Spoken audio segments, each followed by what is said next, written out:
soy desarrollador en Kaleidos y desarrollador de Taiga.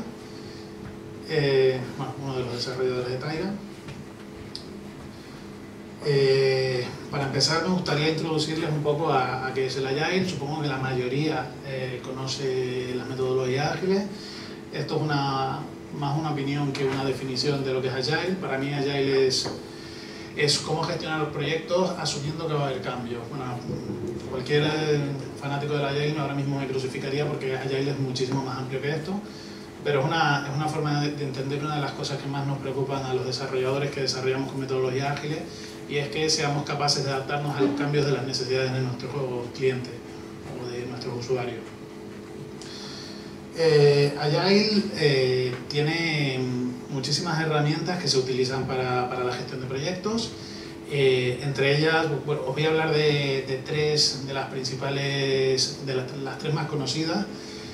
Una de ellas es Scrum. Scrum es un marco de trabajo, es una forma de trabajar donde tienes una serie de rituales, una serie de ritos que hay que cumplir y bueno, que en principio si se adaptan a tus necesidades se cumplen o se deben cumplir, y está muy enfocado a conseguir hacer time boxing y a conseguir entregar producto valioso al cliente lo antes posible y de manera correcta.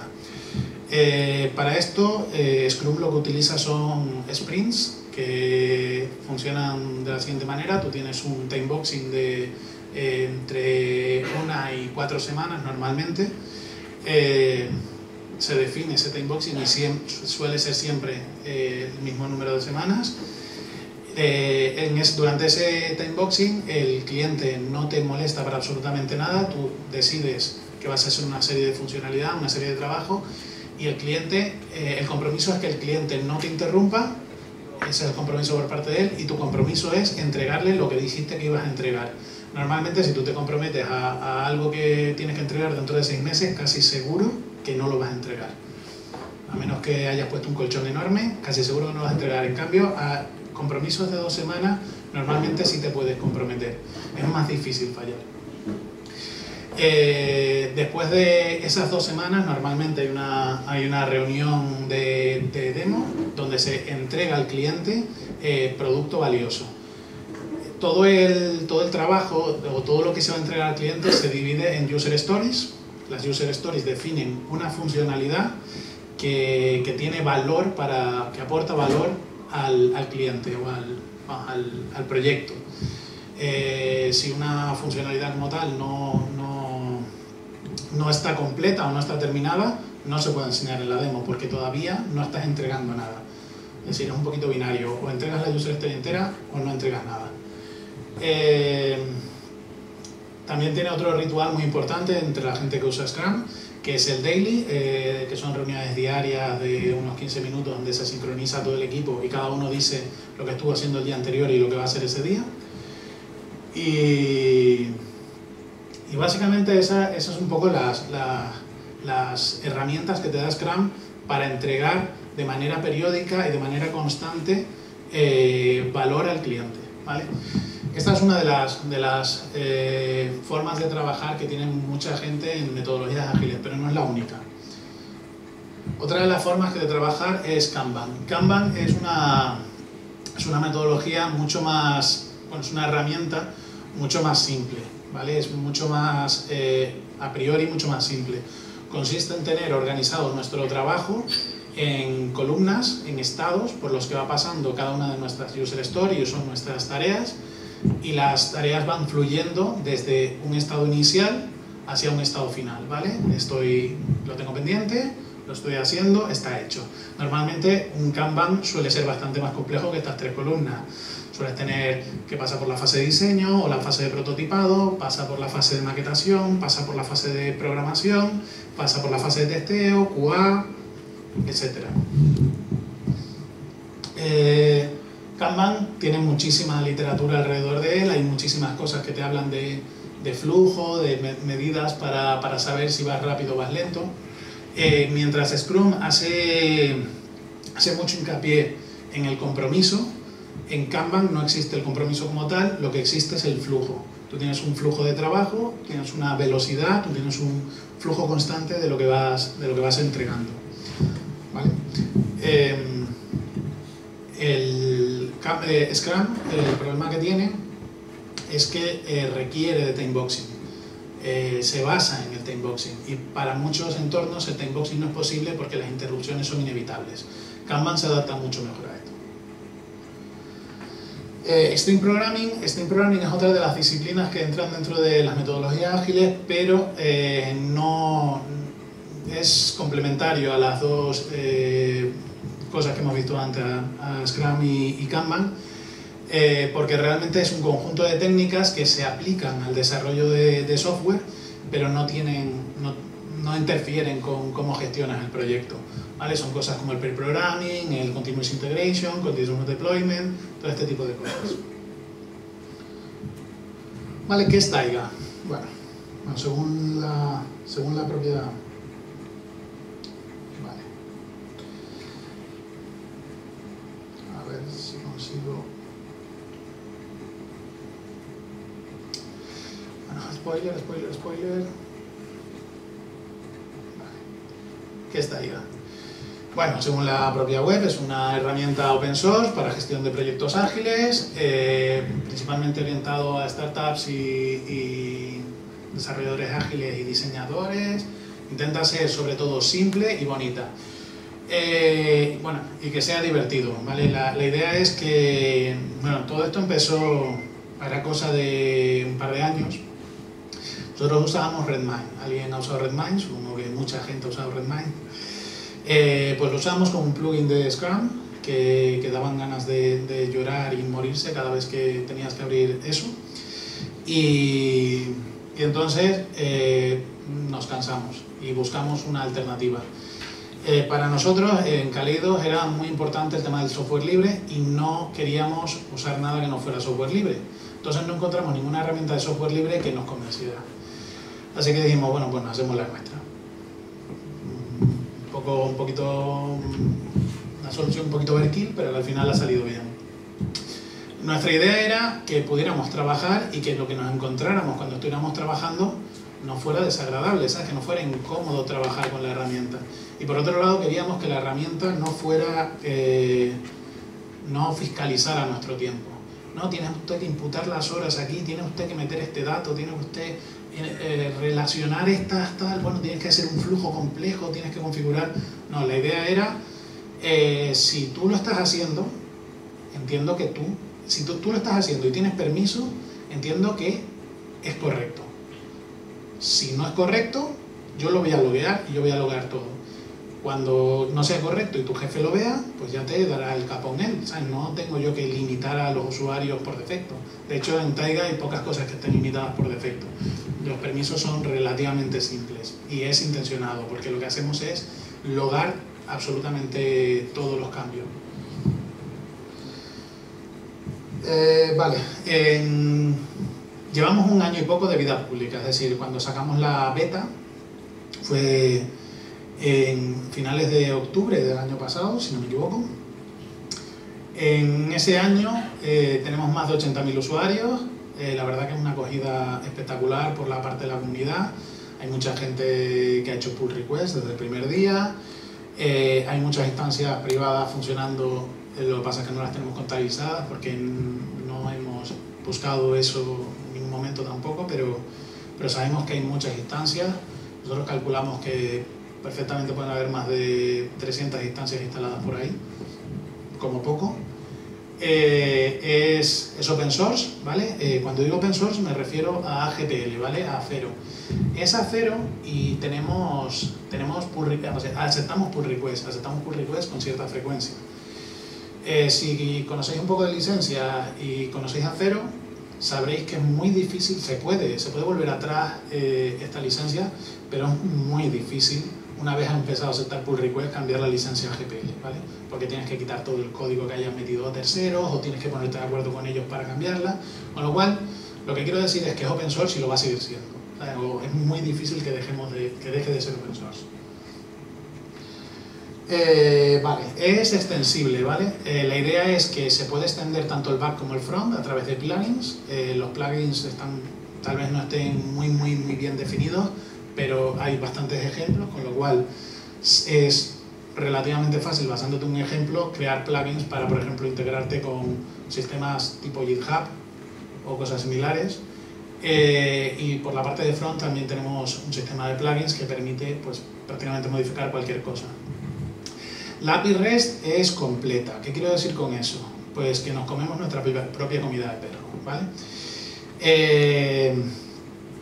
Taiga está compuesto de un back, que es API pura, y un front, que es una single page application en Angular. ¿Vale? Eso significa que si algo se puede hacer desde la aplicación web, se puede hacer desde la API. Y eso es muy importante, porque realmente para un usuario medio, pues probablemente no, pero para un desarrollador, tener una API REST con la que poder hacer absolutamente lo mismo que podría hacer con el ratón es una maravilla. Luego tenemos integración con terceros, como puede ser GitHub, GitLab, Bitbucket, Cox. También tenemos integración con chats como Slack o HipChat y Let's Chat. Creo que hay un plugin por ahí que haya desarrollado un tercero. Tenemos integraciones que han desarrollado terceros con LDAP, Dropbox. Hay varias integraciones por ahí muy interesantes. Hay integraciones, se pueden hacer integraciones sencillas con webhooks a la GitHub. Cada vez que hay un cambio en una user story, una issue o lo que sea, se notifica por webhook a una URL que le digas y te envía todos los datos. O sea, se pueden hacer integraciones muy sencillas. Vale, quiero contar un poco que es Taiga, pues, con pantallazo. En principio, todos los proyectos tienen un timeline donde se va viendo qué está pasando en el proyecto. Además, en la última versión, en la 1.9, incluimos un poco de temas sociales, como que puedes estar pendiente de proyectos públicos, bueno, de proyectos, puedes hacer un watch a un proyecto, puedes decir que te gusta o no un proyecto. Bueno, que te gusta, puedes decir que deja de gustarte o que te gusta, no que no te gusta. Taiga soporta principalmente dos modos, el modo Scrum y el modo Kanban. ¿Vale? En el modo Scrum lo que tenemos es un backlog, ¿vale? Donde tenemos una gráfica de burn down que no se ve nada bien por lo que podéis ver. Pero bueno, tenemos una gráfica de burn down, tenemos un backlog donde aparece todo el trabajo que queda pendiente y tenemos una serie de sprints donde vamos metiendo nuestro trabajo. La interfaz intenta ser muy usable, es decir, las user stories se mueven al sprint arrastrando, se pueden hacer a golpe de ratón con ciertas cosas, pero normalmente las mueves arrastrando. ¿Vale? Cuando entras en un sprint, esto es lo que ves. En realidad, cada sprint tiene un taskboard, que básicamente son las user stories, tienen tareas. Entonces, una user story se descompone en tareas y se van resolviendo las tareas en el taskboard, ¿vale? Van pasando por los diferentes estados de una tarea. Puedes entrar al detalle de una user story, donde ves toda su información, puedes ver las tareas que tiene, puedes ver pues, diferentes cosas. Y puedes hacer, bueno, borrado, puedes hacer las acciones típicas de cambios de cosas. La edición prácticamente toda la edición de Taiga es edición inline, ¿vale? Clicas sobre un elemento y lo editas. Bueno, lo mismo para una tarea, la tarea y las user stories se parecen mucho. Luego tenemos Kanban. Kanban básicamente es algo parecido a Trello. Tenemos un conjunto de columnas y vamos pasando de un estado a otro. Cada tarjeta realmente es una user story, ¿vale? Es decir, realmente es el mismo objeto user story que en Scrum.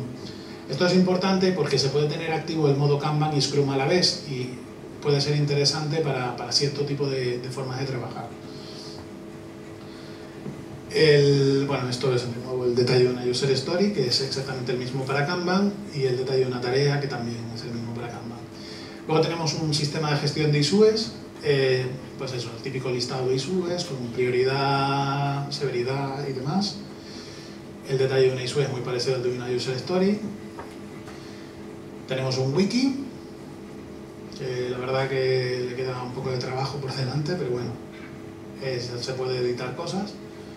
Tenemos una visualización del equipo donde hay un poquito de gamification, donde tenemos ciertas puntuaciones dependiendo de las acciones que haga el usuario. ¿Vale? Hay ciertas acciones como editar páginas del wiki que te da puntos para algunas de las columnas o cerrar user stories o cerrar historias. Vale, una de las cosas que queríamos cuando creamos Taiga era que fuera muy personalizable, porque era bastante infiernillo en Redmine hacer algunas cosas y hay muchos sistemas que te dejan hacer ciertas cosas y ciertas no. Entonces, una de las cosas que queríamos es que, por ejemplo, prácticamente todos los valores fueran configurables. Por ejemplo, los estados de una user story que se corresponden con las columnas de Kanban se puede editar, se pueden añadir nuevos, se pueden cambiar, se pueden borrar, no hay ninguno prefijado. Es decir, eso es completamente configurable. Lo mismo para el estado de las tareas, el estado de las ISUs, la prioridad, severidad y lo crítico que es una issue. Un poco se puede configurar muchísimo. También se pueden tener campos custom fields, podemos añadirle campos a las user story, campos a las tareas y demás. Tenemos gestión de roles y permisos, ¿vale? Existen una serie de roles que definimos por defecto, pero que puedes quitarlos todos, ponerlos tuyos, puedes establecer qué roles pueden hacer qué cosas. Los permisos son bastante a grosso, ¿vale? Si puedes ver, editar, borrar user stories y cosas así. Y importante, los roles, Taiga también ayuda a la estimación, tiene datos sobre la estimación de las user stories. Entonces, las estimaciones se pueden hacer por roles, es decir, los roles, puedes definir qué roles estiman y qué roles no. De ese modo, puedes decir, bueno, pues yo hago una estimación de una user story, pero realmente estoy haciendo la de diseño, la de maquetación y la de programación, por ejemplo. Se pueden configurar plugins, como decía antes, por ejemplo ahora mismo tenemos soportados en el SAS HipChat, Gox y Slack, ¿vale? Los webhooks, simplemente pones URLs donde quieres que vaya a parar y bueno, tienen su chicha porque tienen token y tienen su seguridad, ¿vale? Es seguro, está bastante inspirado en cómo hace los webhooks GitHub, que la verdad que en general hacen las cosas muy bien. Tenemos reports en CSV, que lo que permite es exportar tareas, issues o user stories a un CSV, y con eso, por ejemplo, puedes importar en un Google Docs. De hecho, puedes hacer que se importe de manera dinámica en un Google Docs y sacar gráficas a partir de eso y cosas similares. Y por último, bueno, el perfil de usuario, donde tiene su actividad, donde tiene sus proyectos, lo que le gusta, lo que ha votado, bueno, porque las user stories, tareas, ISUs y todo esto se puede votar también para ayudar por ejemplo, a priorizar un backlog. Si tu proyecto es público y quieres que la gente te ayude a priorizarlo, pues permites que la gente vote tus user stories y te puede ayudar a decidir cómo lo priorizas. Vale, una pequeña demo, vamos a ver si, para que lo veáis en funcionamiento. Tampoco voy a enseñar mucho porque prefiero que sea un poco más corto y que luego me hagáis las preguntas que os dé la gana, porque tampoco no ha sido muy técnico como veis, pero bueno, un segundo.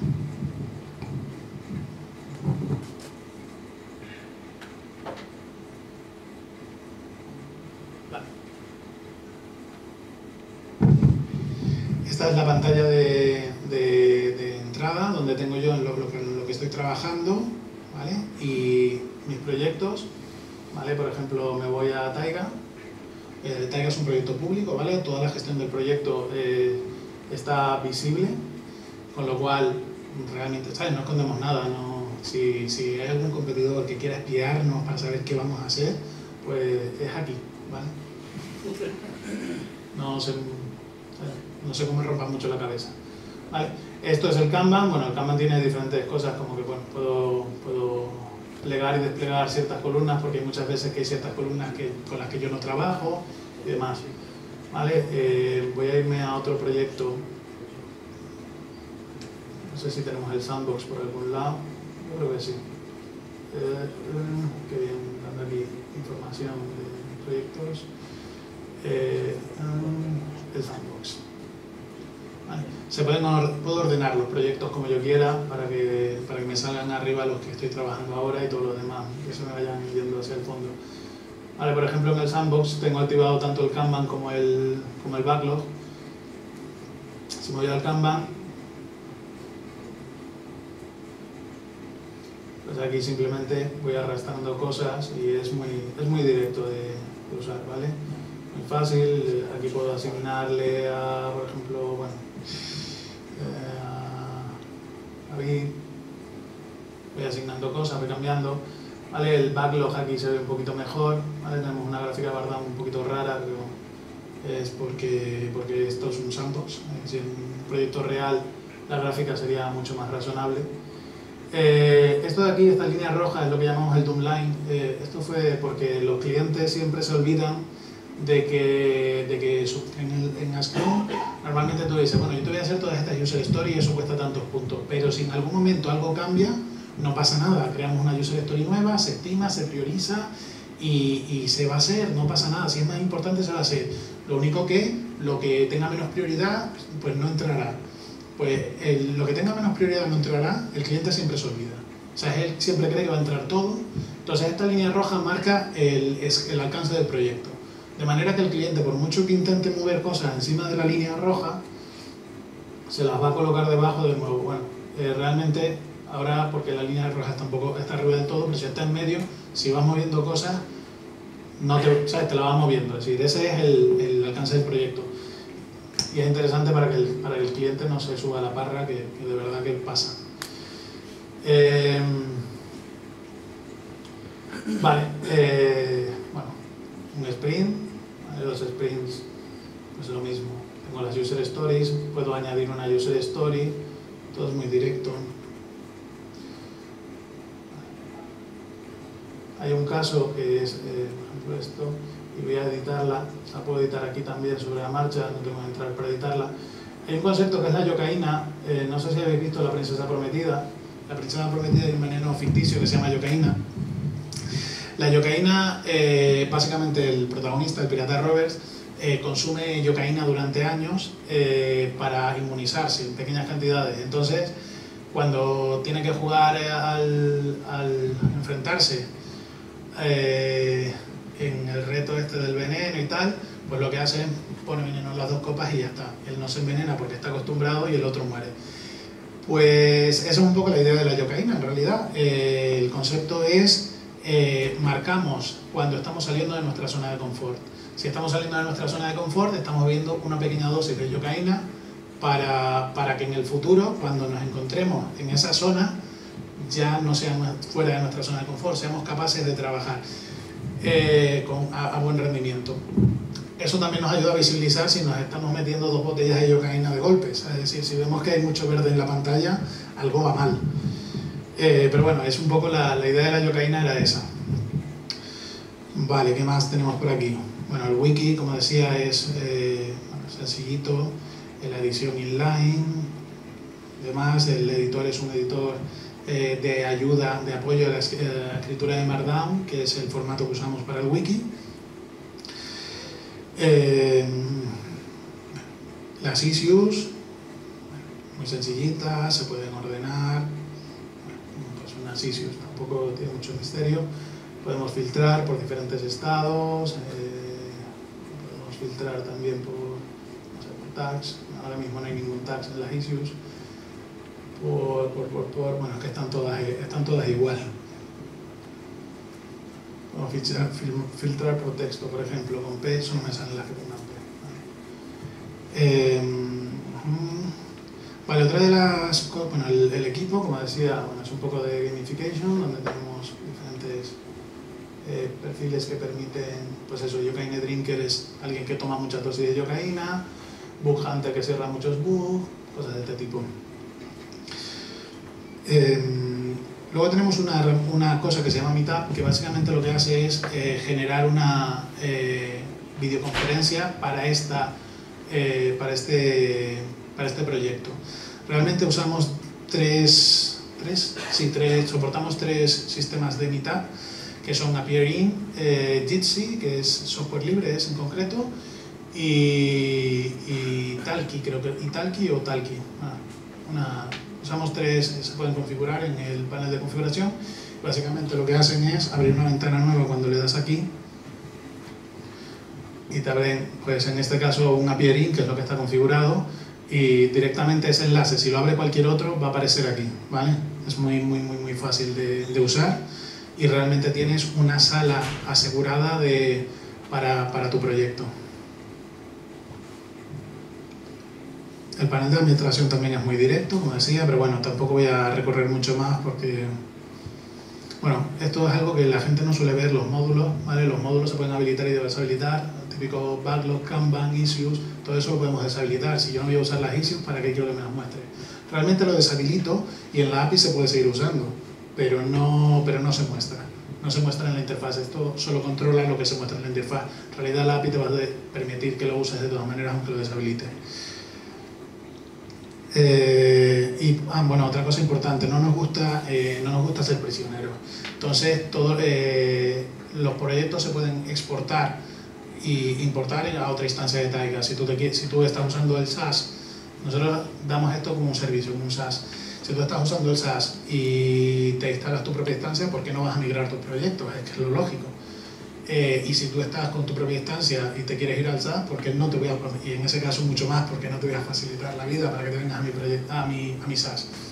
Es más, si entra un competidor y monta otro SaaS y te quieres ir a ese, también te lo voy a poner fácil. Realmente siempre se puede exportar el proyecto. Se exporta en formato JSON, con lo cual además es fácil de leer. Se podría usar para otras cosas, aparte de para la exportación e importación, pero bueno, es lo que permite exportar el proyecto entero. Y bueno, pues es lo típico, buscador, este es el listado de el panel principal, los proyectos, el perfil de usuario, puedo configurar el nivel de notificación que quiero de cada proyecto, ¿vale? Sí, yo puedo decirle que en ciertos proyectos no quiero tener todos los permisos, no quiero que me llegue ningún mensaje, o que solo quiero que me lleguen los que estoy implicado, o sea, así. Vale, y tenemos una ayuda relativamente extensa que cuenta las cosas más importantes del proyecto.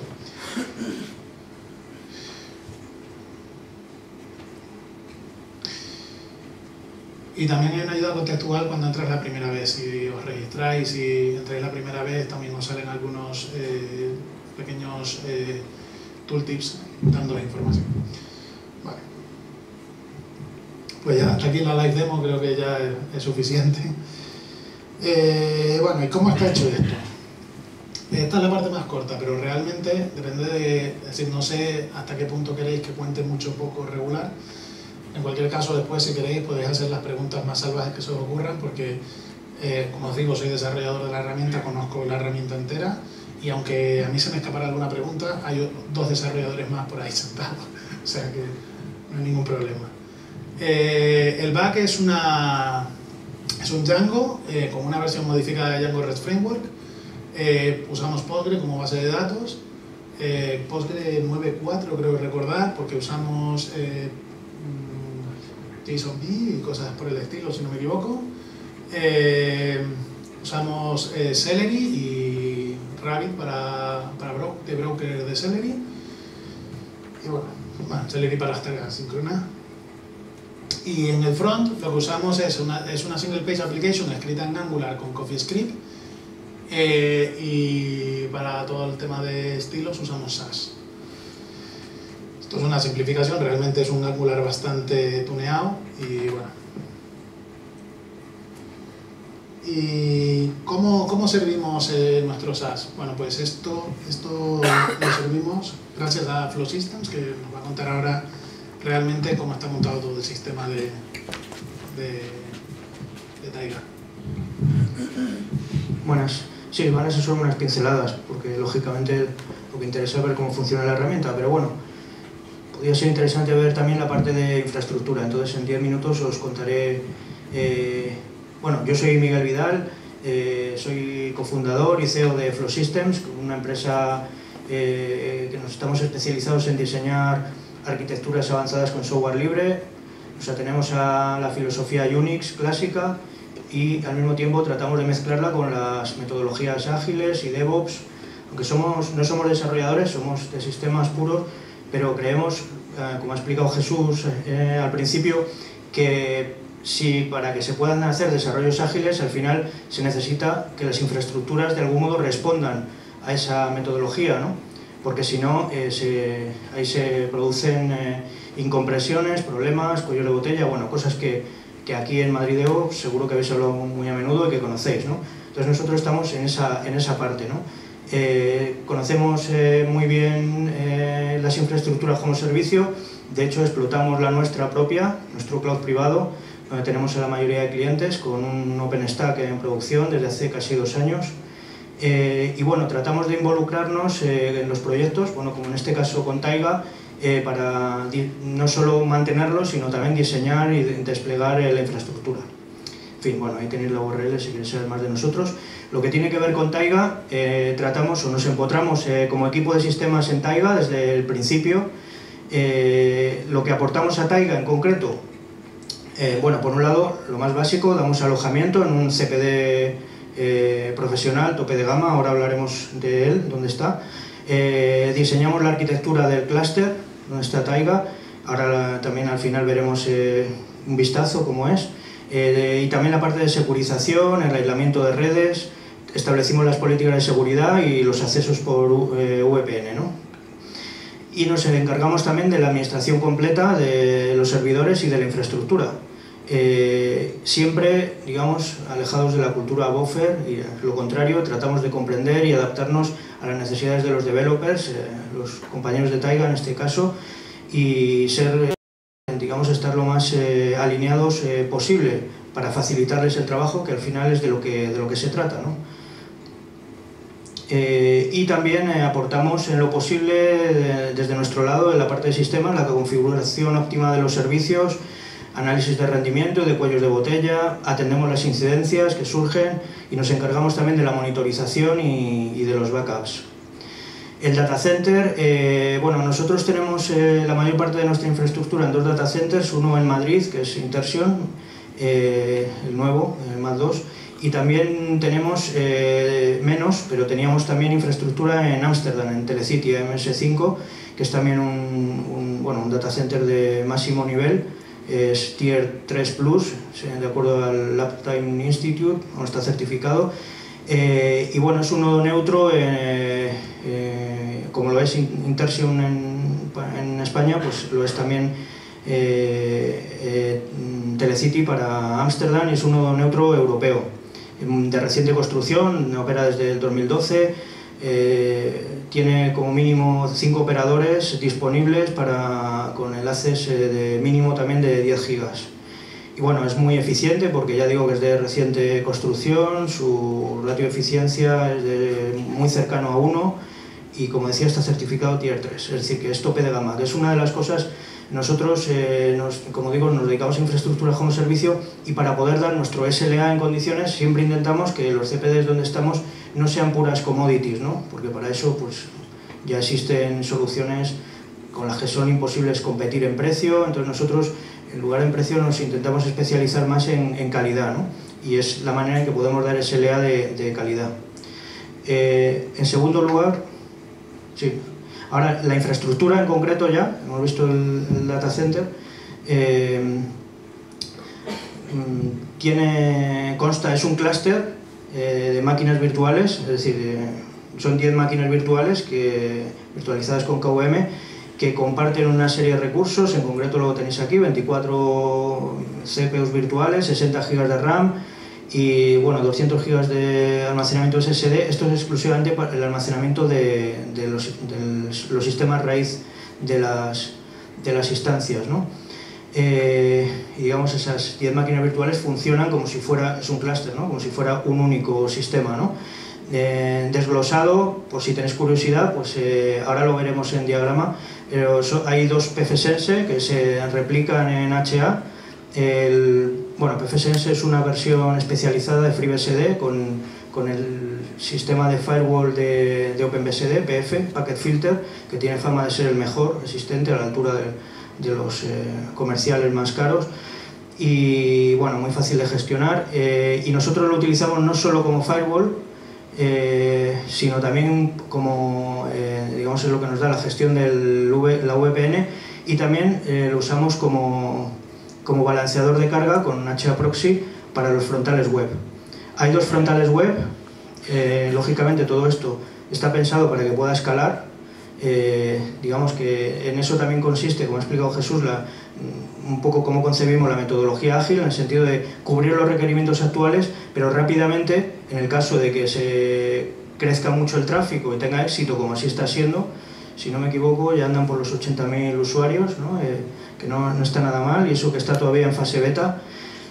Taiga, como digo, tiene dos servidores web. Bueno, hay un tercero que es no es servidor web, pero es el que aparece abajo como prerender.io, de indexación de crawlers, que se comporta como si fuera uno más. Hay dos servidores de base de datos con Postgres, como os ha indicado también antes Jesús. Están replicados y tienen por delante un middleware que quizá conozcáis, que es PGPool2. Básicamente es, digamos, lo que junto con uCarp, en la capa de usuario, bueno, básicamente lo que hace es balancear la IP para dar alta disponibilidad de manera automatizada, y que también de manera automática se pueda, sin que tenga que intervenir ningún operador, pueda cambiar de activo a pasivo o de pasivo a activo en el clúster de base de datos, ¿no? Y al mismo tiempo PGPool también sirve para hacer balanceo de peticiones. Digamos que ahora hay dos, pero podría haber más, y se podrían balancear entre todos ellos, por ejemplo, peticiones de lectura, ¿no? También hace de caché, en fin, es muy interesante, ¿no? Hay también dos servidores de colas con RabbitMQ en clustering. Significa que se pueden, estos brokers de mensajería se pueden consumir y producir en cualquiera de ellos de manera indiferente, porque entre ellos se van replicando todas las colas de manera automática, ¿no? La indexación de crawlers, bueno, prerender.io, que esto Jesús seguro que lo puede explicar mejor que yo, pero bueno, son requisitos para AngularJS, para que puedan luego las arañas de los buscadores puedan, digamos, indexar las páginas, ¿no? Y por último, un servidor de monitorización, que en nuestro caso usamos Zabbix. Todos los servicios están en alta disponibilidad, y bien sobre Linux, los frontales web, y la parte backend de base de datos con FreeBSD, como ya he mencionado. Y luego el almacenamiento extra es un almacenamiento en cabina compartido entre los servidores web, y actualmente con 500 medio tera, pero lógicamente esto puede crecer en función de cómo vaya creciendo el proyecto. Y hay 5 redes virtuales que están aisladas. Aquí las veis mejor en el esquema. ¿Veis? Los dos servidores de arriba, W01 y 02, son los PFSenses, los firewalls. Bueno, aquí aparecen, por aclarar, aparecen 4, cada nubecilla de esas sería una red, salvo la de arriba, que es internet, y las demás es cada una red aislada y privada, es decir, con su propio rango, y no siempre comunicadas entre sí. Una de ellas, donde pone CARP, es la que sirve de la replicación de los estados del firewall, de los firewalls, de modo que si cae uno, el otro tiene los estados y no, digamos, que coge la IP a través del protocolo CARP y sigue funcionando. Luego una red de servicio, que es donde están los web servers, y aquí falta la red donde están los brokers de mensajería, los RabbitMQ. Por eso aquí os salen 4 y antes he dicho que había 5. Bueno, este diagrama es temprano y no recogía la parte de los brokers de mensajería, pero están, eso creedme, y están separados de los web servers.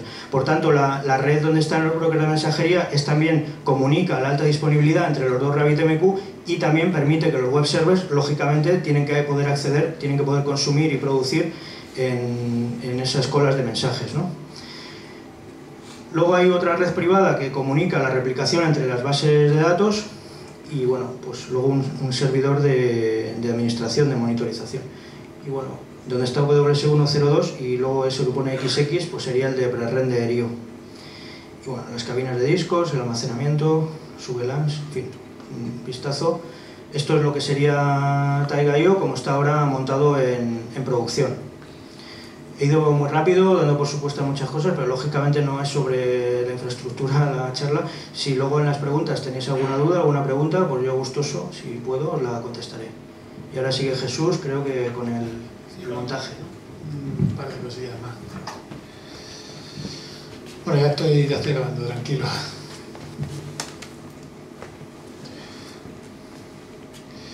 Vale. Otra de las cosas que suele pasar es que cuando tienes un servicio, un SaaS, compite, y un software libre, compites con tu propio software, con las instancias privadas. Entonces lo mejor es no ponerlo fácil para que instale. Pero no somos buenos en marketing. Así que existen dockers, ¿vale?, que te permiten instalar Taiga de manera fácil. De hecho, los dockers no son nuestros, pero son de gente conocida que sí tenemos amigos que los han montado. Hay gente que no conocemos que se ha creado sus dockers para Taiga. Tenemos un background que sí es oficial nuestro para montar fácilmente un Taiga en un background, más para probar que para ponerlo en producción. Tenemos un script de instalación que funciona con la última LTS de Ubuntu. Bueno, no sé si ya es la última LTS, ¿vale? La 1404 de Ubuntu, que creo que ya no es la LTS. Pero bueno, tenemos un script de instalación para 1404 y tenemos una guía, una documentación paso a paso por si una persona de sistemas que se preside dirá, pues yo quiero montarlo, quiero saber lo que estoy haciendo. Entonces tenemos una guía paso a paso de cómo se monta Taiga. O sea que realmente no es una herramienta especialmente fácil de instalar, pero hay muchísimas facilidades para que os instaléis vuestra propia instancia si queréis. Vale, recursos. Tenemos un GitHub, todo el código de Taiga está publicado en GitHub. Tenemos un Twitter que no es ese, además, es Taiga.io. Estas trampas están fusiladas de un compañero, o sea que, bueno, la culpa es él. El proyecto Taiga, como vimos antes, es público, con lo cual podéis verlo, podéis hacer lo que queráis con él. Hay una lista de correo en Google Groups de usuarios, que no sé cuántos usuarios tiene ahora mismo, pero no sé si en torno a 300, 400, no me acuerdo, no sabría decirlo. Pero hay bastante gente metida. Y nosotros solemos contestar a esos correos, pero hay más gente que contesta. Tenemos también un email de soporte donde se suele contestar bastante rápido a los correos. Tenemos documentación de soporte. Tenemos la documentación para desarrolladores y sysadmin, donde está toda la documentación de la API, toda la documentación de instalación, documentación sobre plugins y cosas similares. Bueno, tenemos una serie de vídeos en Open Webinars, di una charla sobre esto mismo. A la gente de Las Palmas DevOps les conté un poco las novedades de Taiga 1.8. También hay un vídeo muy interesante que dio nuestro CEO, Pablo Ruiz, en Google Campus, en Google for Entrepreneurs, y es muy interesante. Y también una entrevista que dio en Floss Weekly. Y ya está. Bueno, gracias por aguantar. Supongo que ha sido un poco ladrillo, me ha salido así. Y nada más. ¿Dudas? ¿Sí? Bueno.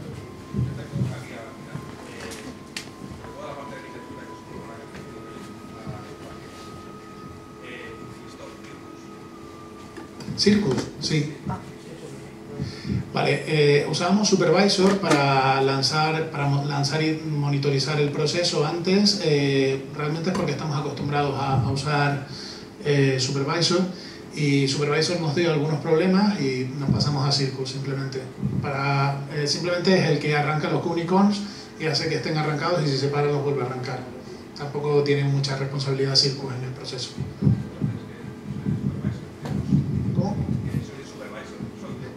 Sí, sí, sí.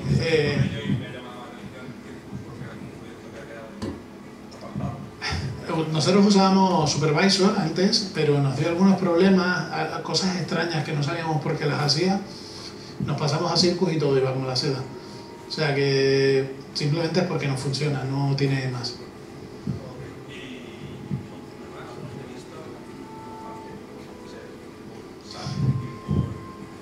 Sí, no somos muy DevOps. No tenemos, los despliegues no están automatizados a día de hoy, no usamos Puppet, no usamos Chef, no usamos Docker, no somos modernos en ese sentido, ¿vale?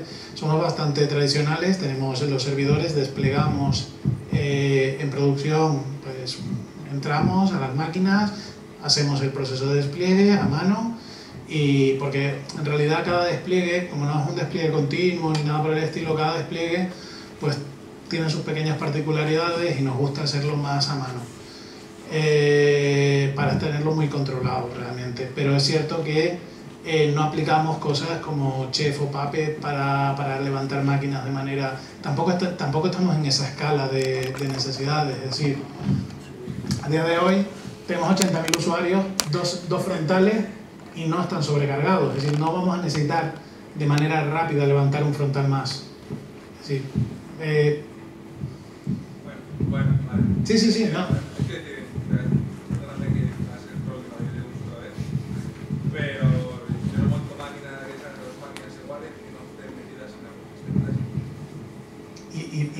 porque dices iguales. Y además, te digo que es la manera correcta. Es decir, tienes razón. Sí. No lo hacemos de la forma más óptima. No somos principalmente desarrolladores, sabemos de sistemas, realmente la mayor parte del equipo sabe de sistemas, lo suficiente para montar, desplegar, montar máquinas nuevas, es decir, no somos tampoco desarrolladores puros ni mucho menos, pero no estamos metidos tampoco en la corriente de DevOps, no usamos cosas como Chef o Puppet. Lo que usamos, y eso sí lo usamos, es Fabric, pero no llega al nivel. No, sí que usamos Fabric para algunas cosas y normalmente muchos despliegues están automatizados, pero depende de lo complejo que sea el despliegue, muchas veces lo hacemos a mano. Sí, nosotros podríamos desplegar con Fabric, de hecho tenemos Fabric para despliegues, Fabric para actualización, pero te puedo asegurar que no están al nivel de recetas de Chef o recetas de Puppet, y no es la forma óptima de hacerlo a día de hoy, nuestra forma de hacerlo. Sí, no, pero que te digo, que te doy la razón, que es verdad que se puede hacer mejor, pero nos hemos dedicado a otras cosas realmente.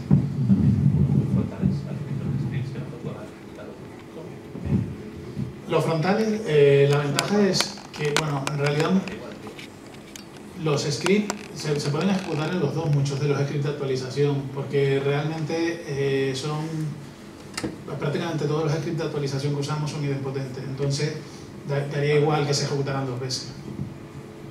¿Sí? ¿El qué? No conozco Epix.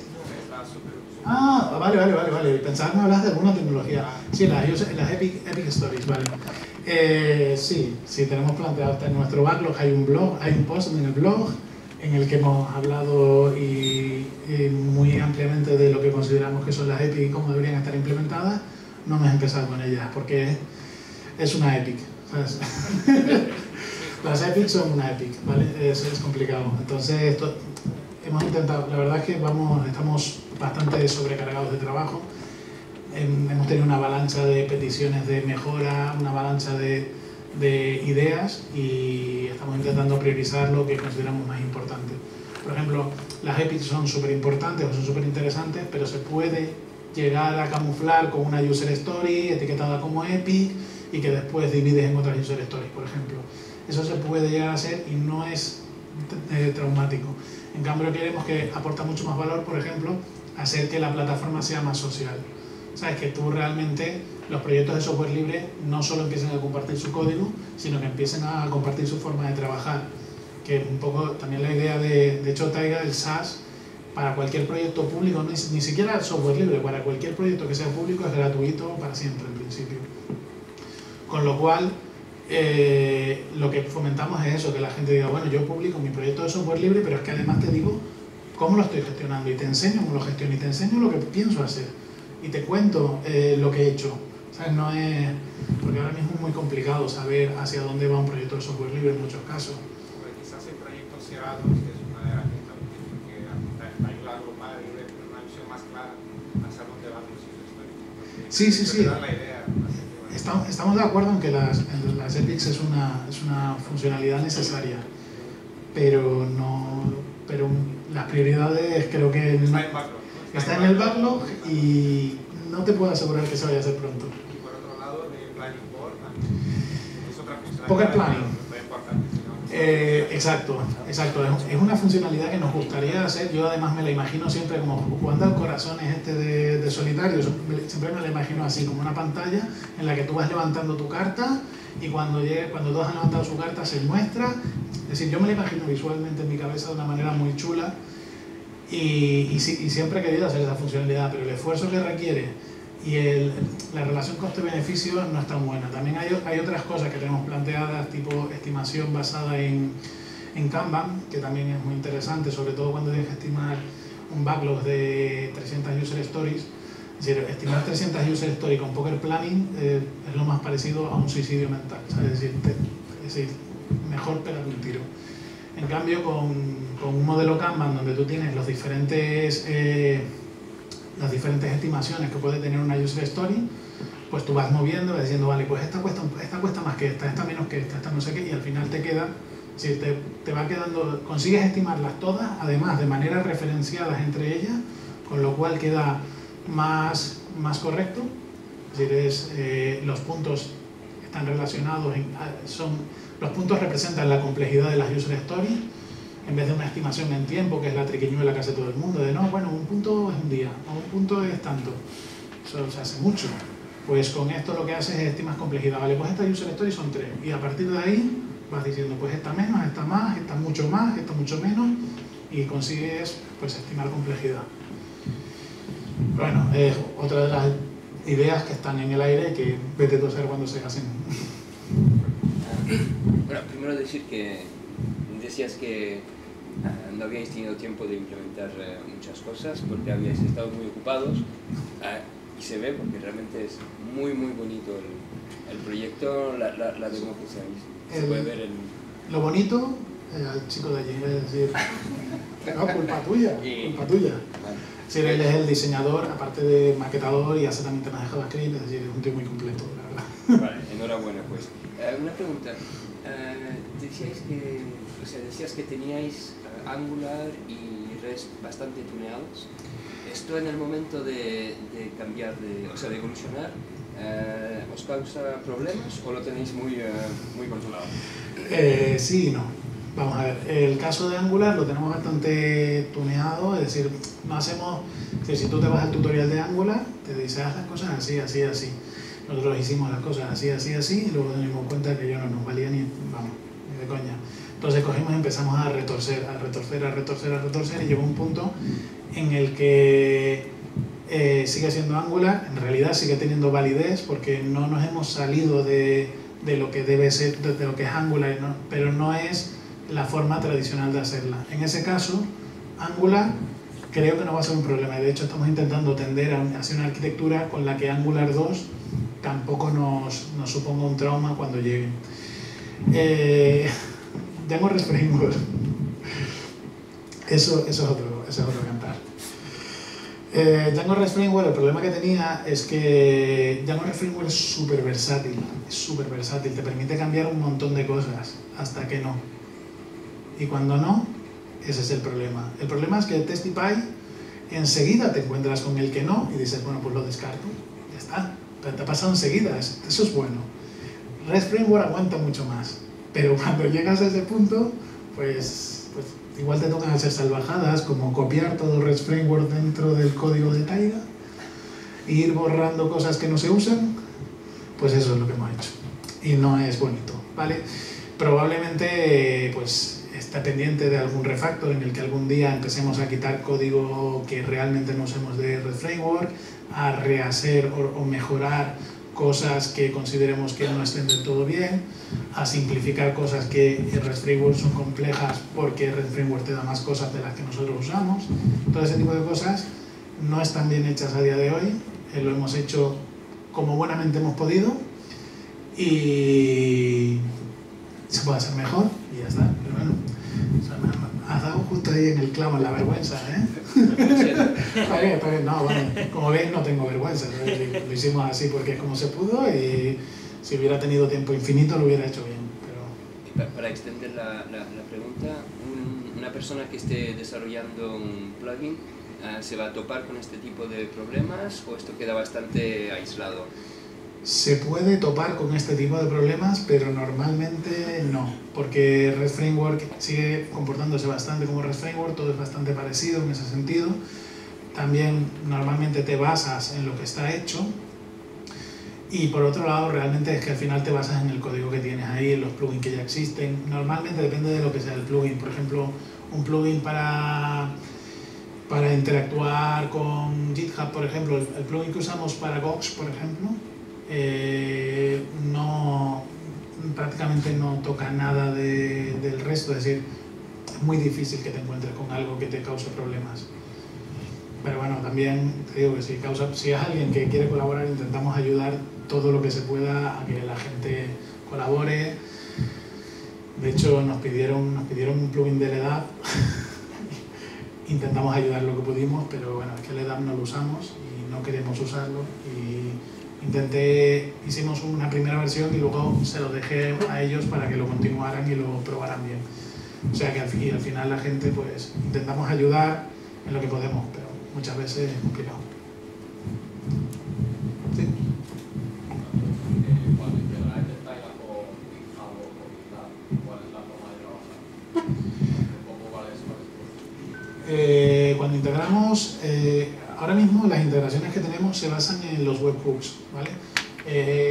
Lo que hacemos es generar un endpoint, una URL que recibe los datos de los webhooks de GitHub y hace las acciones necesarias en principio en los modelos de la base de datos y demás. Con lo cual, realmente es que no es especialmente complejo, es decir, simplemente es una URL que llegan unos datos, se procesan los datos y depende de lo que te haya llegado, guardas una cosa en la base de datos o guardas otra. La verdad es que no, en el caso de esos plugins son relativamente sencillos. Luego tienen una parte en la que en el panel de administración, en la interfaz, para poder gestionar eso y para poder añadir el tema de privacidad y demás. De hecho, es que te descubres unas cosas muy interesantes. Por ejemplo, descubres que en GitHub son unos profesionales espectaculares y que en Bitbucket no. Por lo menos no se han preocupado de la seguridad como se ha preocupado GitHub. Los webhooks de GitHub son muy seguros, los webhooks de Bitbucket, por lo menos cuando yo los integré, eran de risa. Simplemente era, si filtra por IP, que filtre por IP, dice, coño, dame una key o algo que yo pueda verificar que eres tú, no, tú filtra por IP. Y ya si eso, cuando cambiemos la IP, actualízala. Iba así, te lo digo en serio, por lo menos iba así, no sé si lo han cambiado.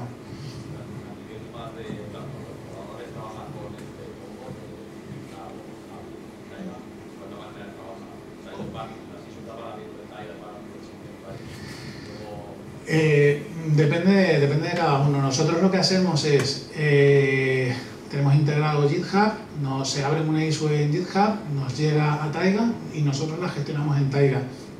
Los comentarios en la issue se replican también en Taiga, con lo cual realmente nosotros trabajamos normalmente sobre Taiga, excepto que queramos contestarle a la persona en cuestión que ha abierto la issue en GitHub, que vamos a la issue de GitHub y le contestamos. Sí, es que está un poco a caballo, porque realmente como la sincronización no es bidireccional, porque se basa en los webhooks, pues no casa tan bien como nos gustaría. De hecho, comunicación bidireccional con GitHub está dentro del backlog, pero vete tú a saber lo enterrado que está. Lo probado es que el plugin de exportación de Redmine al Taiga que es hecho con Groovy, me parece. Sí. La pregunta es por qué con Groovy, porque tenemos la respuesta, no te va a entusiasmar, pero... No, vamos a ver, el plugin, bueno, es una herramienta de migración de proyectos de Redmine a Taiga. No teníamos tiempo y un equipo dentro de Kaleidos tenía algo de tiempo libre y dijo, pues lo van a hacer estas personas. Estas personas son desarrolladores Groovy y son muy buenos desarrollando en Groovy y no saben especialmente Python, con lo cual dijeron, pues lo hacemos en lo que nosotros sabemos.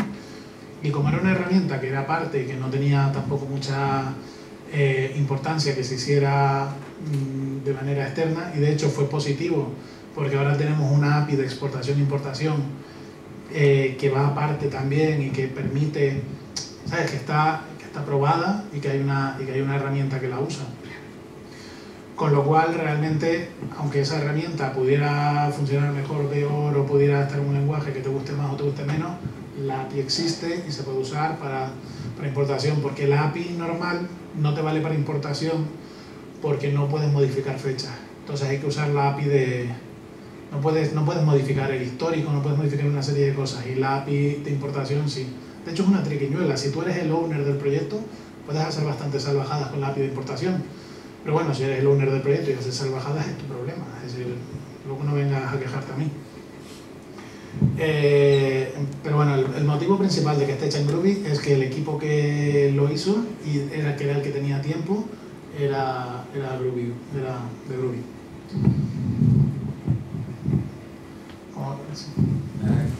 Decíais que había unas versiones más third party en Docker. Esta está organizada con... O sea, cada parte tiene su Docker, está en una versión de Docker, está compatible con la versión de Docker reciente. Juraría que sí, que son bastante actuales. Todas las imágenes de Docker que hemos visto suelen actualizar bastante. Suelen separar el back del front y, si no me equivoco, en algunos casos lo que hacen es, tienes el back, el front y luego el Postgre por otro lado, si quieres el Rabbit por otro lado y todo eso, y lo enganchas con Docker. Entonces, en principio, supongo que depende de cada imagen, porque habrá imágenes que hagan persistencia, cosa que bueno, no es muy Docker style, pero supongo que habrá quien haga persistencia. En realidad no es importante para Taiga, porque Taiga no persiste, solo persisten los ficheros como tal.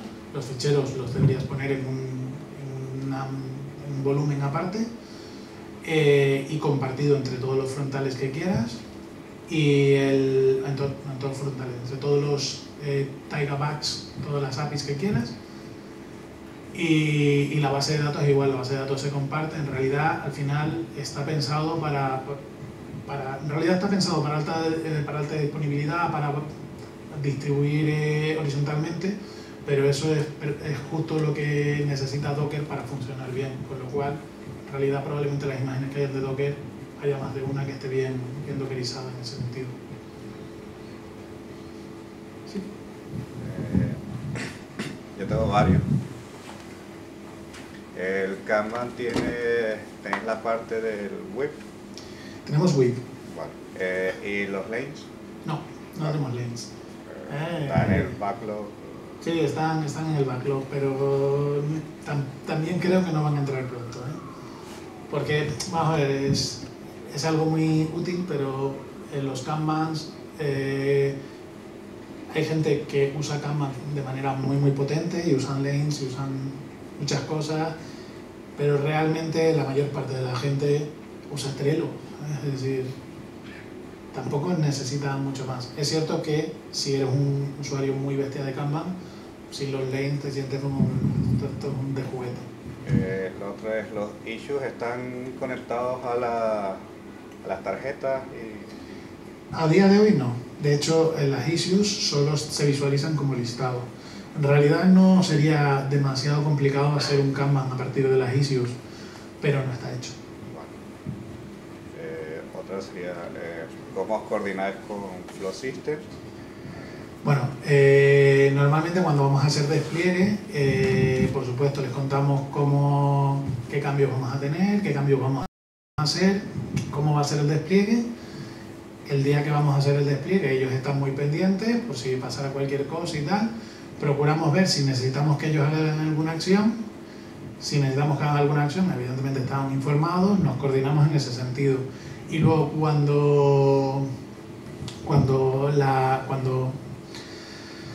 cuando hay, y luego ya nosotros ejecutamos nuestra migración, que normalmente depende poco de sistemas, y cuando hemos acabado esa migración se comprueba que todo está bien y luego se les libera para que ellos sigan trabajando en lo que tengan que trabajar. Por supuesto, si hay incidencias o lo que sea, están disponibles, vamos, a través de teléfono, a través de correo, a través de, es decir, cualquier medio. Suelen dar unos tipos de respuestas muy buenos, y en general la verdad es que no suele haber ningún problema en general. Un par de arquitecturas que me llaman la atención.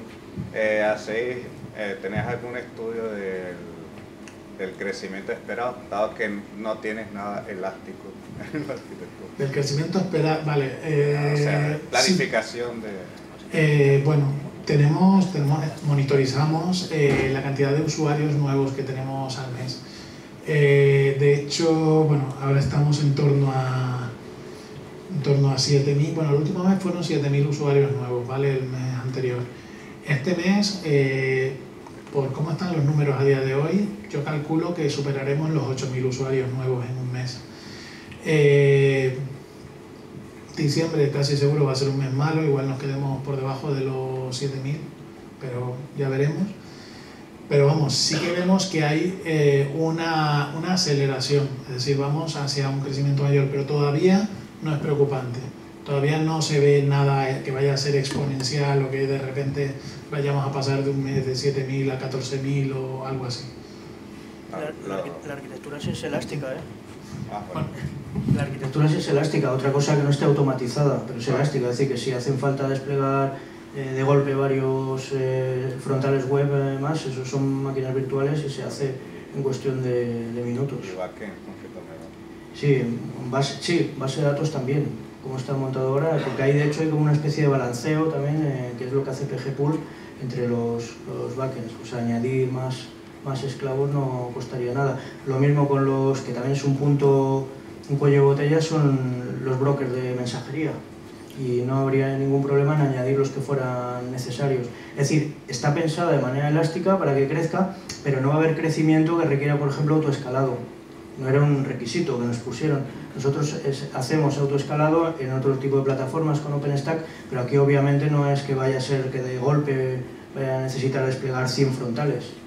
Ojalá fuera así, pero no creo. La pregunta por si por lo que ves estáis preparada que digáis, vale, vemos que en 3 meses vamos a necesitar agregar más backend.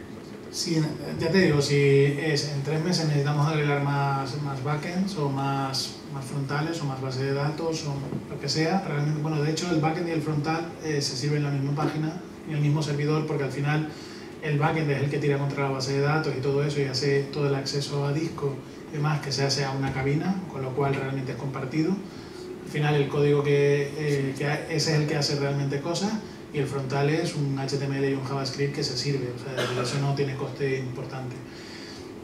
El tema es que para nosotros escalar en realidad es coger uno de esos frontales, replicarlo y ya está. Es decir, no tiene demasiado misterio, y no va a ser, y como dice Miguel, no va a ser algo que vaya a pasar de repente que necesitemos 30 máquinas o que tengamos picos donde tengas que levantar 100 máquinas y luego bajar. ¿Sabes? Por ejemplo, la gente de Etiquetea sí que se enfrenta a ese tipo de cosas, que es el concierto de Abraham Mateo, ¿sabes? Pues Picasso.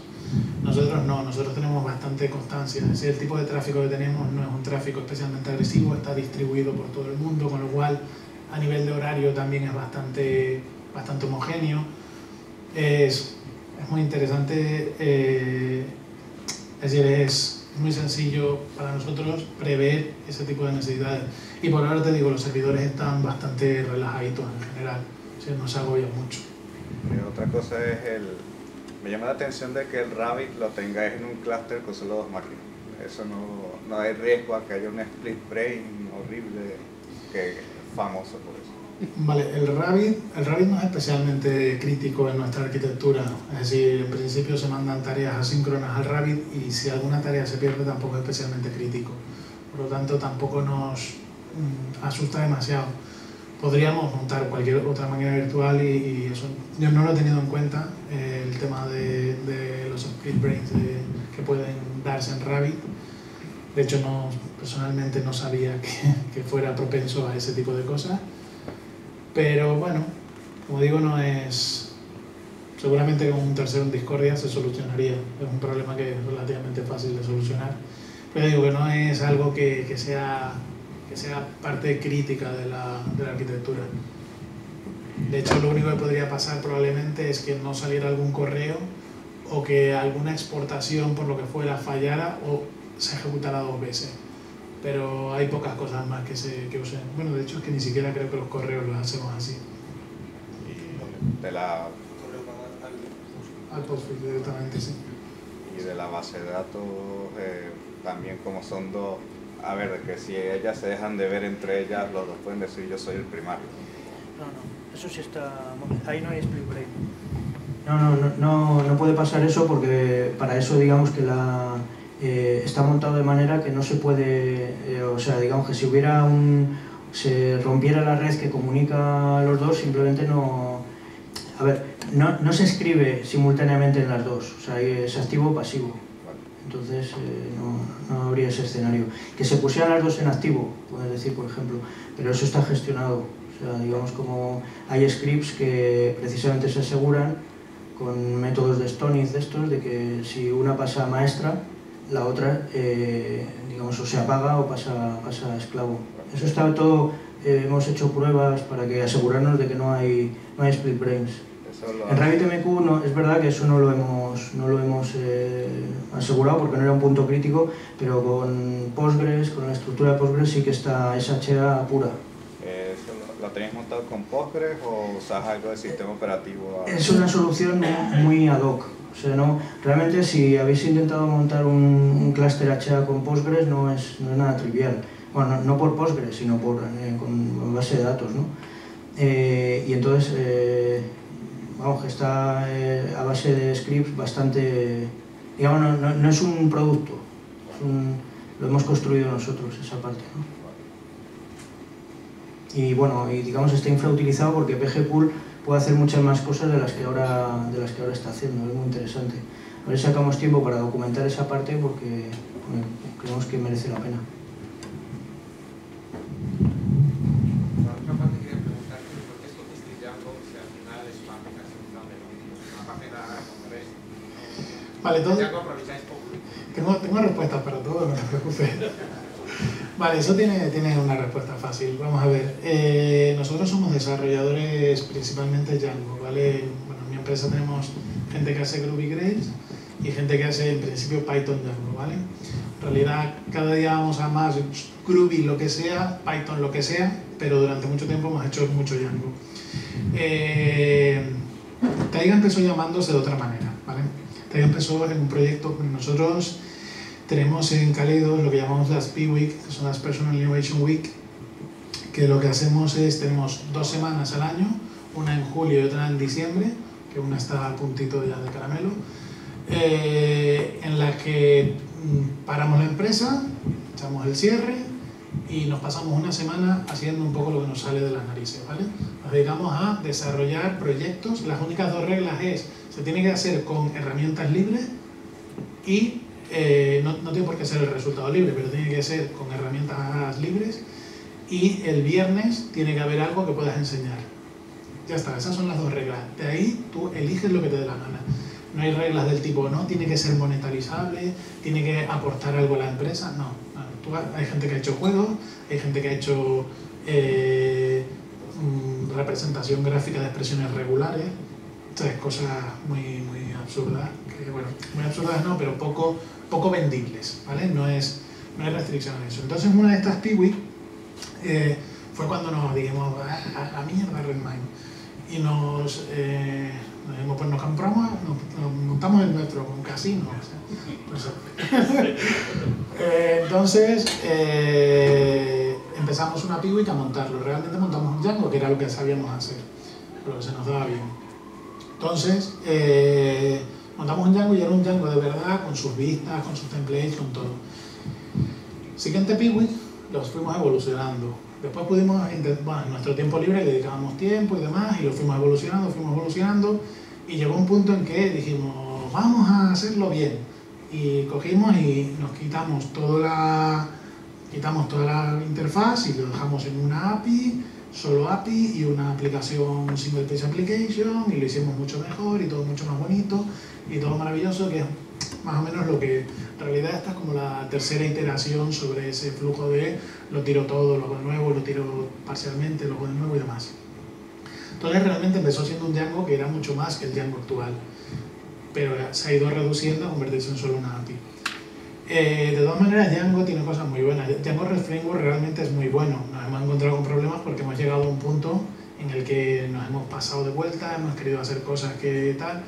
Entonces, realmente hemos llegado a un punto en el que Django REST Framework no nos satisfacía nuestras necesidades y tuvimos que modificarlo.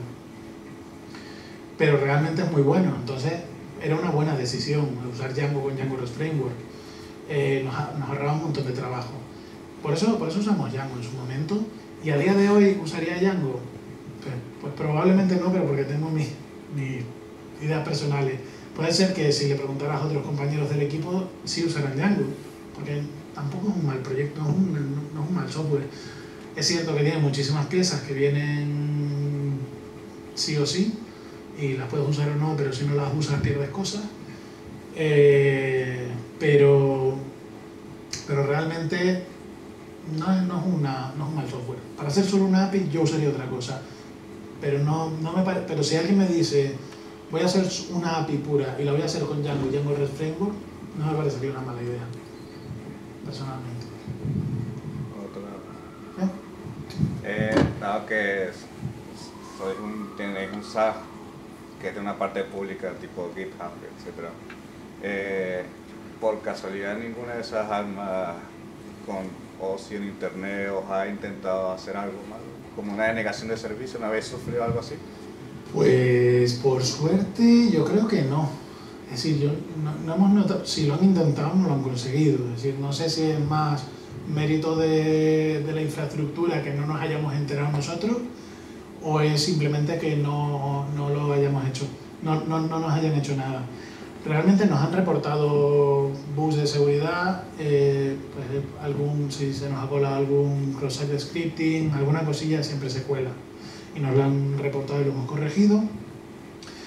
Sí que nos han reportado bugs de seguridad que no lo eran, eso también lo han hecho. Pero en general no hemos visto que aún, si nos han atacado no nos hemos enterado, esa es la cuestión.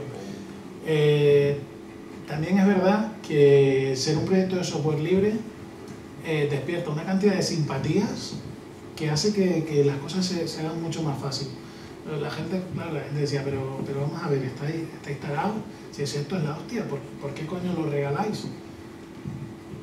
Pues no sé, es decir, es que de hecho si hubiéramos intentado vender esto, igual se lo hubiéramos vendido a 2.000, 3.000 empresas, puede ser, no digo yo que no, pero realmente no tendríamos a día de hoy 80.000 usuarios, no tendríamos los usuarios que tenemos además, que son gente que da un montón de feedback, que intenta ayudar.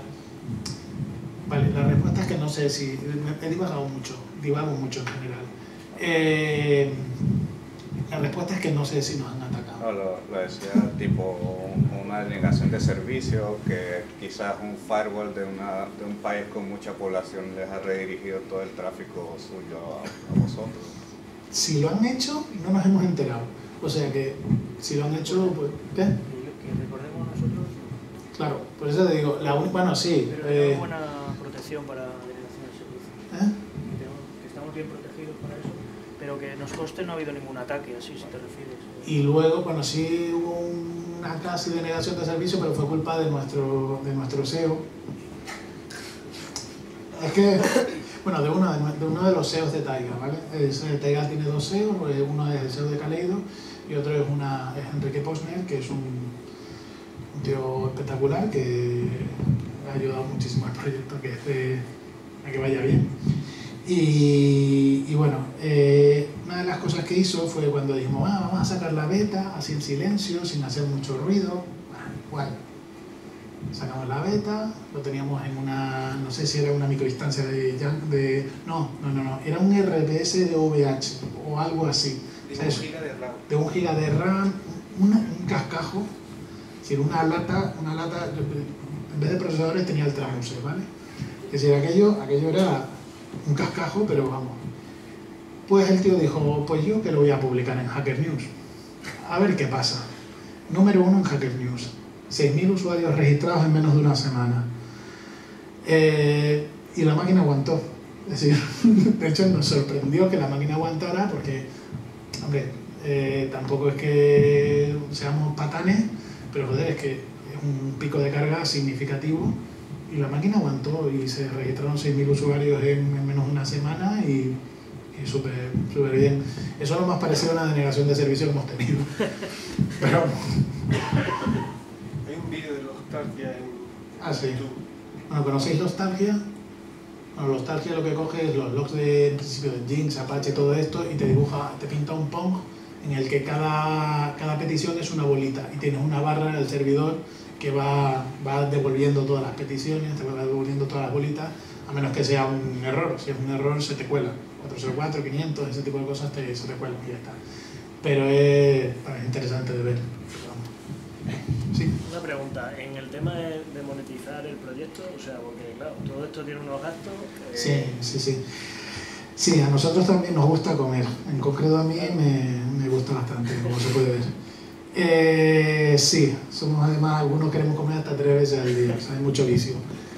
Pues sí, la idea de monetizar el proyecto, bueno, como dije, los proyectos públicos van a ser gratuitos para siempre, ¿vale? Los proyectos privados no, y ahí es donde está el dinero, de donde pensamos sacar el dinero.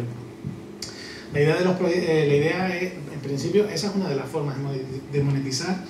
Luego tengo otra que la voy a contar también.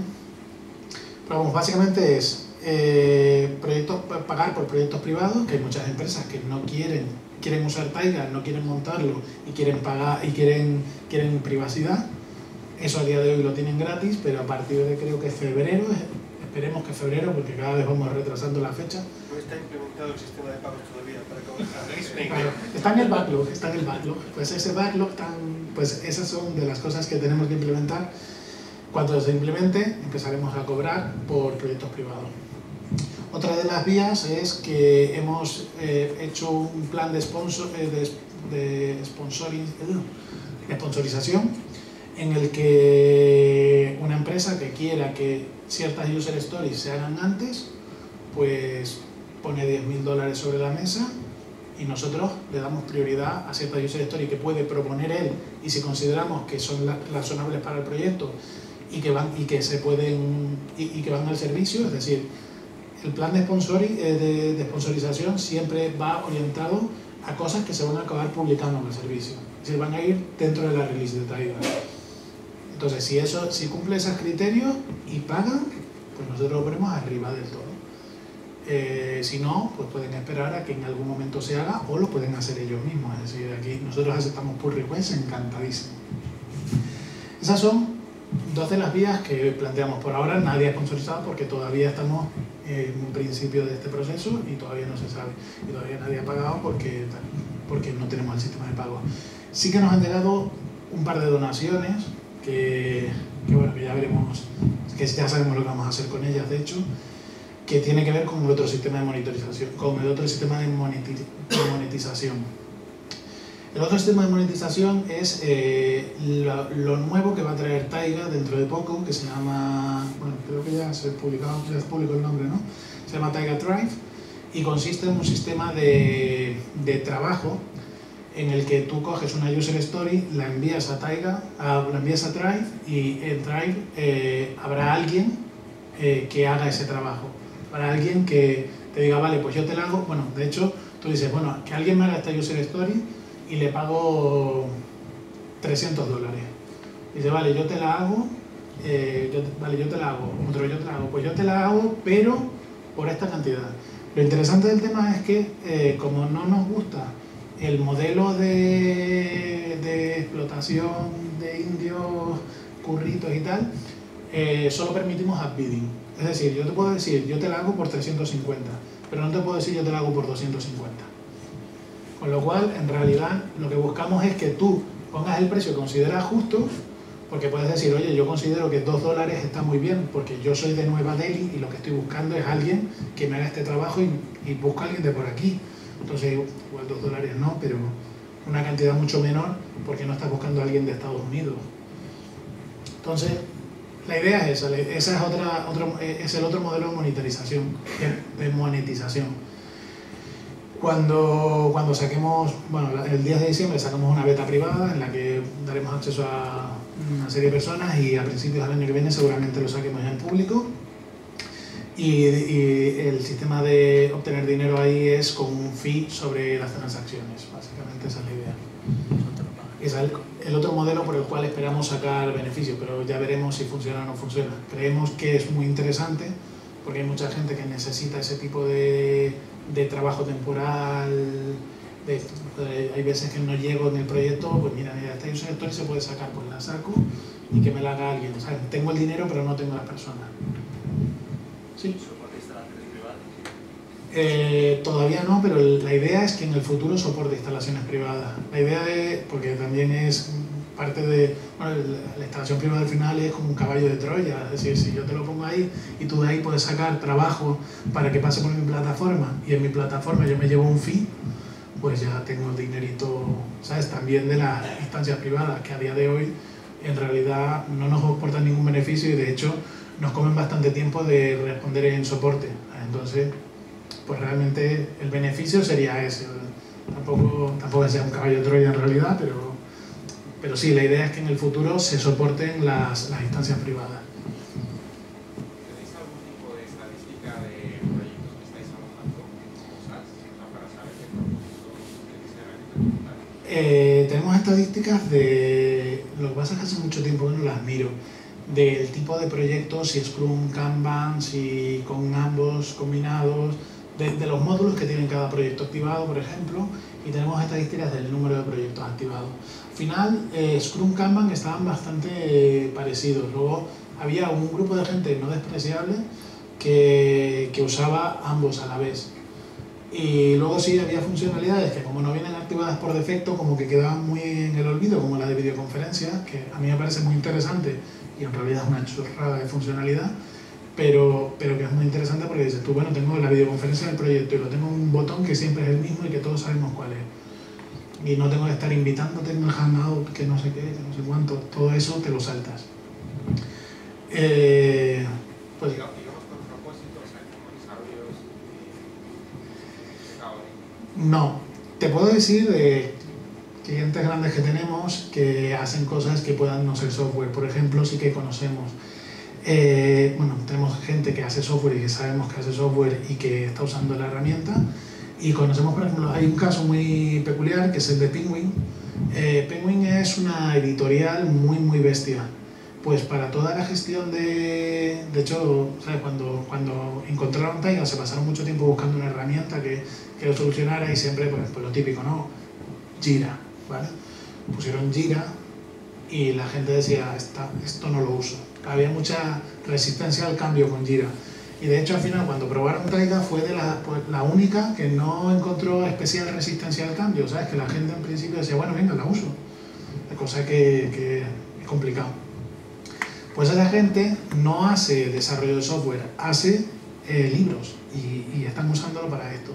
Nosotros, una de las cosas que pasa mucho es que tú pones Jira o pones Redmine y se lo pones a un diseñador y le duele, o sea, lo pasa mal porque lo feo es feo, es decir, eso es así. Y entonces ellos están acostumbrados tienen una sensibilidad especial por la belleza. Yo soy feliz en el terminal, es decir, yo uso DWM, la belleza me da igual y procuro que a ellas también. Entonces, yo le doy muy poco valor a la belleza, pero a los diseñadores les importa. Por eso en realidad Trello, hay diseñadores que lo usan, por eso en realidad, pero Redmine o Jira, es decir, la gente, los diseñadores dicen, esto, si me obligan lo uso, pero me tienes que obligar. Y con Taiga la gente traga, por lo menos yo creo que le gusta a la gente. Ya he vuelto a divagar un montón, seguro. Para la videoconferencia, ¿cuál me has dicho que usáis?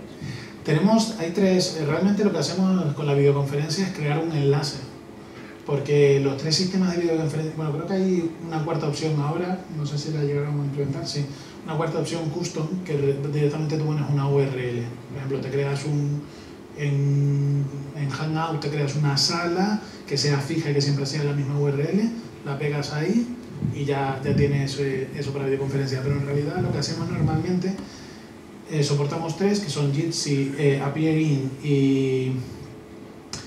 y Talky, que realmente lo que hacen es, tú pones la URL, appear.in lo que sea, el texto que te dé la gana, y eso es una sala. Si otro pone exactamente el mismo texto que tú, está entrando en la misma sala que tú. Tan simple como eso. Talky funciona igual y Jitsi funciona igual.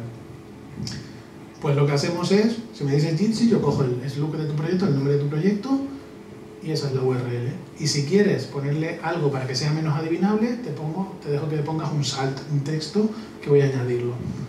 Y ya está. Y realmente lo que hago es eso, un enlace que te abre una ventana nueva donde sale la videoconferencia. De verdad que es una chorrada de funcionalidad, pero a mí personalmente me facilita la vida. Porque sabes dónde está. Oye, que vamos a hablar de esto, vamos a la sala. Ya está.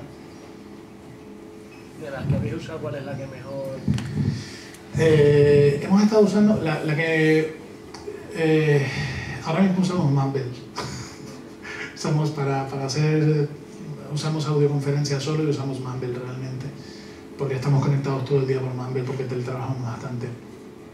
A mí de las que he usado, la que mejor me ha resultado en general es Appearin, pero si sois muy sensibles con el tema de software libre, pues Jitsi funciona también muy bien, y el software libre lo puedes montar en tu servidor y todo eso. Entonces, cuestión de gusto, ¿vale? Pero Appearin funciona muy bien. Talky es la que menos he usado, no sé qué tal va. De hecho, Talky la he usado poco porque es la menos bonita de las tres. Appearin es muy muy bonita.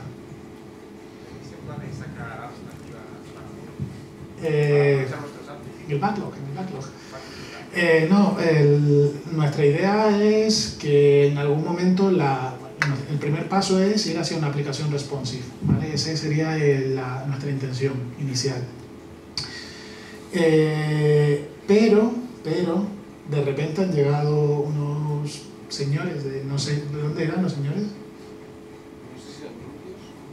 Sí, me suenan indios, sí, me quiere sonar. Han llegado unos señores de una empresa india y han dicho, hostia, esto de Taiga mola un montón. Queremos hacer una aplicación móvil para Taiga. Qué guay. Para iOS, para Android, no sé, porque nosotros nos dedicamos a eso.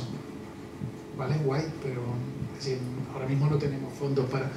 No. Queremos hacerla por nuestra cuenta. Si nos podéis ayudar, dándonos soporte y ayudándonos con cosas de la app y demás, sí, por supuesto, nosotros ahí vamos. Vamos a hacer una aplicación y además han dicho que la quieren hacer open source. O sea, digo yo, vamos, es que me voy a coger un billete a la India a darle 2 pesos a esos señores. Porque de verdad que es algo que sí es cierto que nos lo lleva pidiendo mucha gente, pero es que el esfuerzo que requiere hacer una aplicación móvil es bastante grande. Y de hecho el esfuerzo que requiere hacer la versión responsive de Taiga también es dura. Pero bueno, así que puede ser que en el futuro haya una aplicación móvil nativa para Android y iOS y que la haya hecho una empresa india. Puede ser que haya una versión responsive de Taiga que la hayamos hecho nosotros. Esas son las cosas que pueden pasar.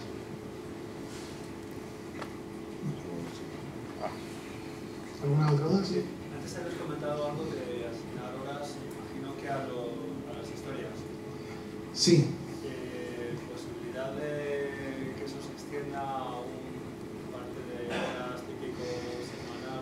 Vale, te cuento. Realmente lo que dije yo es que lo que se hace en muchos sitios es, cuando haces la estimación, equiparas puntos a horas o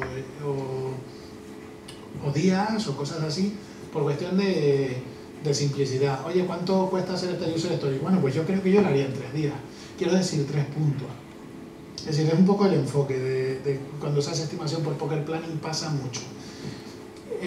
Los puntos en ningún caso equiparan ninguna unidad de tiempo. Si alguien te dice eso, es que no ha entendido el sistema de puntos de Scrum. Algo de un vendedor de muebles que te dice estos son 17 muebles y 17 puntos y te lo asigna, te lo va variando con inflación o con lo que sea, pero tú no sabes claro, los puntos, tú pones un catálogo pero no sabes lo que es. Claro, te imaginas... Es que no es esa la pregunta. Yo digo, no la estimación, sino... La imputación de horas. Exacto. La imputación de horas no está contemplada a día de hoy y no se va a contemplar, ya te lo digo yo. Es decir, no se va a contemplar, pero hay alternativas. En principio, las 2 alternativas que más se usan en Taiga para la imputación de horas son usar Toggle, que es una herramienta de gestión de tiempos y de time tracking que funciona bastante bien y que además tiene un plugin de Chrome que está integrado con Taiga, de manera que tú dices, bueno, voy a empezar a trabajar en este user story y directamente en la interfaz de Taiga le das a grabar, te pones a trabajar en ella y cuando acabas le das a parar. Y él te almacena los tiempos que lleva. Toggle es una herramienta de un tercero que funciona muy bien. Toggle, T-O-G-G-L, creo que es así. Sí, exacto. Pues Toggle es una de las opciones. Otra de las opciones sería añadir un custom field que fuera horas, por ejemplo, y dentro de ese custom field tú vas rellenando. Y luego todo eso, por ejemplo, lo exportas a un CSV. Con el sistema de exportación a CSV, coges la URL, la pegas en Google Docs, por ejemplo, un Excel, y dices tú, bueno, y ahora la columna de este custom field, que también se exporta, pues me calculas las horas que he dedicado esta semana o lo que sea. Usando Google Docs, el spreadsheet de Google Docs, puedes hacer virguería en realidad con eso. A mí también me gusta más la primera, pero que existen las 2 opciones y depende de... Porque la opción B, o bueno, directamente tirando de la API, tú puedes decir, bueno, me hago un script que consulte la API y vaya sacando ese custom field para todo. Todo se podría hacer también. ¿Sí? Hablando de integraciones, he visto que había... Sí. He visto que había integraciones con Dropbox para los archivos. ¿Hay algo con Drive?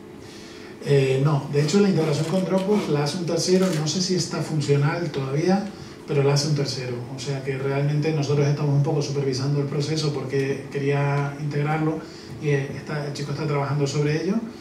Y supongo que cuando esté hecha la integración con Dropbox, pues imitarla para usar Drive no debería ser complicado. Es decir, no debería ser muy difícil coger ese plugin y decir, bueno, y ahora para Drive. Pero vamos, a día de hoy lo hace un tercero, ni siquiera lo hacemos nosotros. Sí, que eso es lo más maravilloso del software libre. Yo soy muy feliz haciendo que trabaje en otra. Lo que sí hacemos nosotros es embeber documentos de Google Drive directamente en las páginas del wiki, por ejemplo. Sí, pero bueno, eso simplemente poner un enlace al final, sí. Sí, cuando puedes exportar y hacer que se vean en el wiki, pero porque realmente pones el enlace a la imagen o el enlace al documento. Vale, pues ya le iba a decir si alguna duda más, pero es verdad, no, ninguna duda más. Si eso, bueno, luego no sé si queréis tomar algo y... última cosa. He traído unas camisetas de Taiga, así que no hay para todos. Así que peleas a cuchillo o como queráis.